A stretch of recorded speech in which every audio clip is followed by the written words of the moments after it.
already. I guess just to start out with the obvious, the conditions of this game, probably unlike anything a lot of these players have ever played in.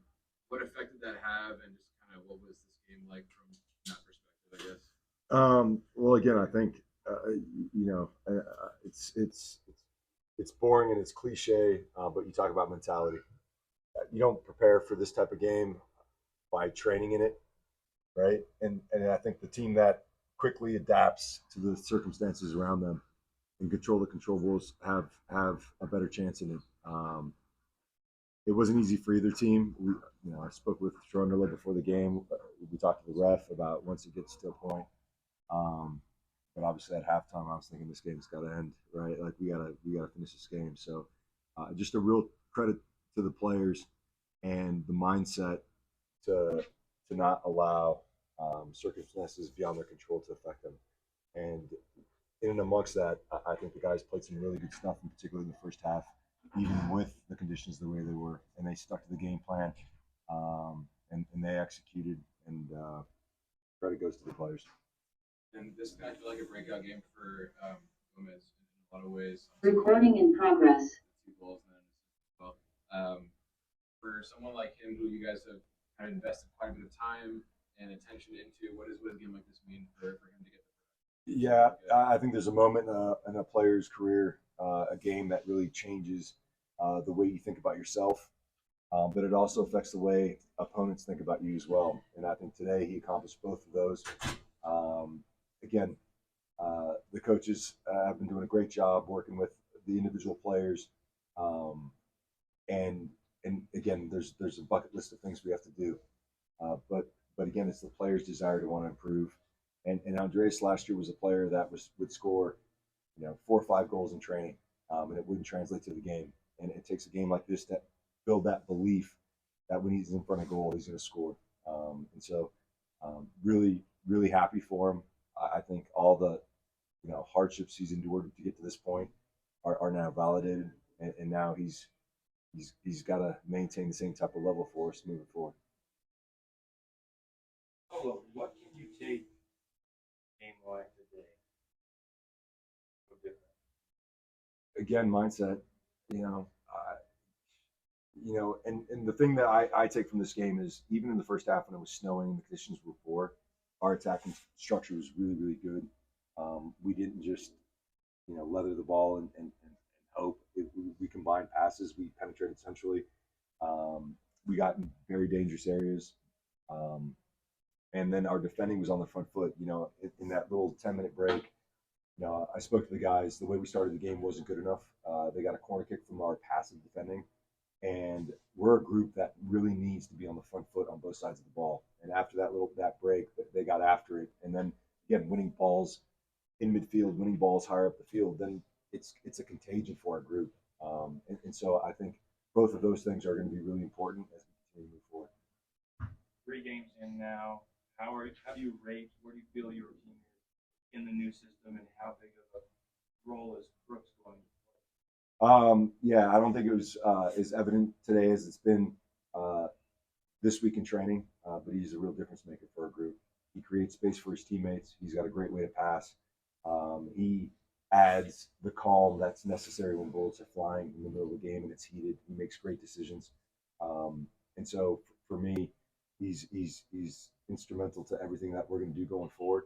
And then as far as how I rate the games, there's been 6 different halves of football that we've played, and I think the first half in Miami was probably our poorest half, mindset, tactically, technically, and I think with every half we've played, we've improved that.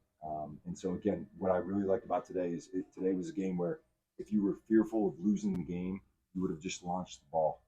But if we want to get one game better, even if it's poor conditions, we want to put the ball on the floor. We want to play. We want to move our opponents. And tonight we were able to do that. Ruiz came in when Brooks went out. Is he being intentionally used in more of an advanced role in the midfield, even though he seems more of a box-to-box guy? Yeah, that's a great question. Pablo has been selfless in this preseason. We've kind of expedited a lot of things, given that he's out for 6 months, and because we've changed a lot of the actions in from our pivots. He hasn't been able to participate in that part of it for the last 2 months. So for me, he's going to definitely be a box-to-box midfielder. We're going to have four great midfielders in there, and it's going to be competition for the group. But Pablo's been really selfless, and there's no doubt in my mind that he's going to be able to adjust and do what's being asked. And then obviously what he brings is different than the rest of the pivots, which is he's goal dangerous as well. And so if we can get him quickly, and we'll take this week to kind of really hammer those principles home for him. But the expectation is that he'll be ready to go next week. Pablo, thank you for your time. You talked a little bit about that break after the first 3 minutes of the game. Do you feel that time was advantageous for you guys? And what was it that you said to the guys to get out firing So again, I think the way we started the game was reminiscent of the way we started against Miami, which was on the back foot, which was being a passenger.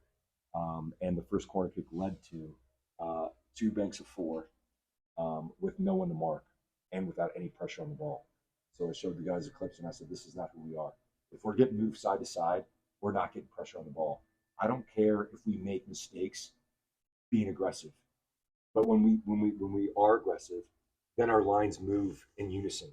When we're shifting like this, now we're just waiting for something to happen. And so it's about proactive and reactive mindset. And again, when we restarted, then they started getting into the flow, and then they started picking up loose balls. Then they became who we could potentially be. And again, I think for us, it's really important. If you want to be a top team in this league, you can't have the mindset that we've had. You've got to believe that you are a top team, regardless of who is on the other side of the field. And that's why I said I don't care who they have. I don't care what they've done. I said if we want to be great, we got to be vulnerable, and we're going to make mistakes. But if we do it trying to improve the way we want to play, I have all the time in the world for it. And lastly for me, the player who really stood out this game, also in the game against Lewis, was Emeka and Nelly. Midfield. Do you prefer to use him there in that midfield area, or sometimes at right back, or kind of when it's slide him on? Listen, for me, from my chair and what I saw in St. Louis was reminiscent of Diego Chara when he first came to MLS. He's a player that wins balls. He's a player that distributes balls. And oftentimes, especially in the modern game, that position is so under-recognized. But what a lot of people don't understand is that is the spine of your group. That is the guy that allows your attacking players to get on the ball more, allows your attacking players to stay higher up the field.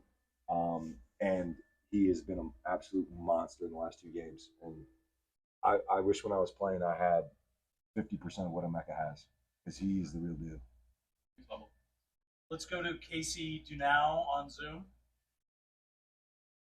Hey, Coach, this may be a bit of an elementary question, but just from a technical standpoint, touching the ball and trying to control it in the snow, and also preparing for it to like slow up and stop potentially when it gets that deep, was there any messaging around the literal aspect of playing in snow that deep, maybe particularly at halftime? And as a slight follow-up, do you feel it had any effect on the Ojeda challenge that got him set up?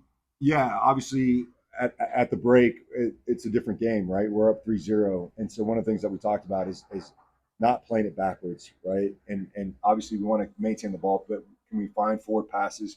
Can we get underneath those forward passes? Can we just keep the game going forward? Obviously a lot easier said than done. I don't know how these guys were able to pass it from A to B. I couldn't even walk in the snow, let alone pass the ball. But as far as the Ojeda challenge, it looked like it was nothing. I think they did a really good job of, the player that got hit, fell kind of hard, and I don't know that he had the best angle on it. But again, where you take responsibility is you're on a yellow card, and so not putting yourself in those situations to allow a referee's call to impact the game. Okay, let's go to Tom Bogert.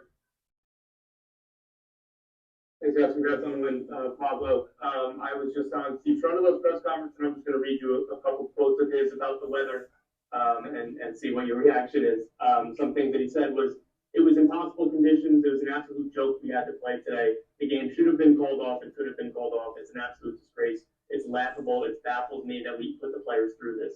What are your thoughts on all that?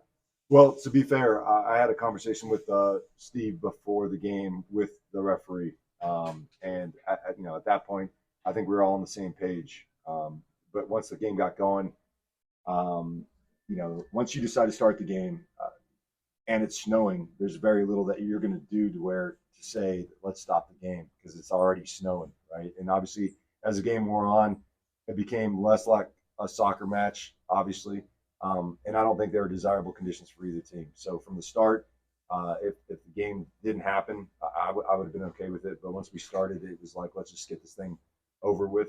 But I understand the sentiments. Caroline, Sean, anything before we flip over to the Spanish portion of the press conference? Okay.